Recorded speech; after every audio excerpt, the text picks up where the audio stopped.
एक राजा का वजीर हर वक्त यही कहता रहता था कि जो हुआ अच्छा ही हुआ।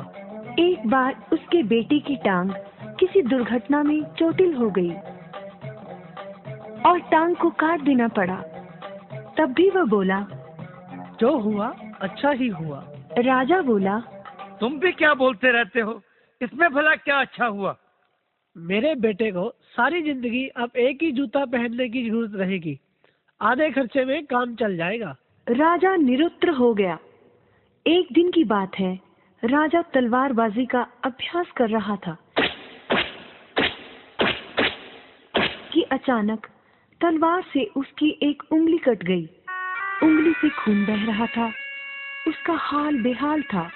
बहुत दर्द हो रहा था, परंतु अपनी आदत से मजबूर वजीर के मुंह से निकला, जो हुआ अच्छा ही हुआ।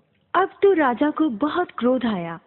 उसने हुक्म सुनाया, इस बेवकूफ वजीर को कारागार में डाल दो।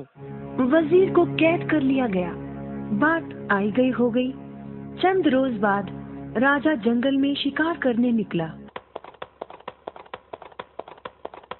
रास्ता भटक गया। अकेला भूखा प्यासा मारा मारा फिर रहा था कि अचानक आदिवासी जंगलियों ने उसे पकड़ लिया।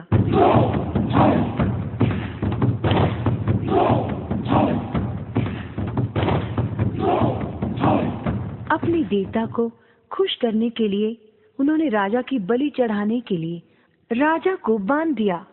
जैसे ही तलवार से राजा का सिर काटने के लिए तलवार उठाई गई, अचानक एक आदिवासी ने देखा कि राजा की एक उंगली कटी हुई है।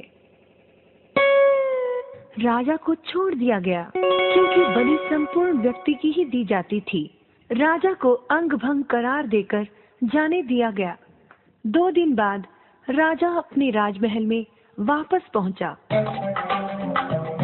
उसने वजीर को छोड़ने का हुक्म दिया। वजीर को सम्मान सहित यहाँ लाया जाए। वजीर हाजिर हुआ। तुम जो कहते थे ठीक ही कहते थे। अगर मेरी उंगली कटी हुई ना रहती तो आज तुम्हारा राजा तुम्हारे सामने जीवित नहीं होता। चलो मेरी बात तो ठीक है, परंतु तुम्हारे मामले में ऐसा क्यों हुआ? तुम्हें सजा तो बेकार में ही मिल गई। नहीं महाराज, अगर आप मुझे सजा नहीं देते तो शिकार के वक्त मैं आपके साथ होता। आदिवासी मुझे भी पकड़कर ले गए होते, आपको तो छोड़ देते, परंतु मेरी बलि तो चढ़ जाती। इसलिए जो हुआ अच्छा ही हुआ। क्यों बच्चों, मजा आया ना ये कहानी सुनकर?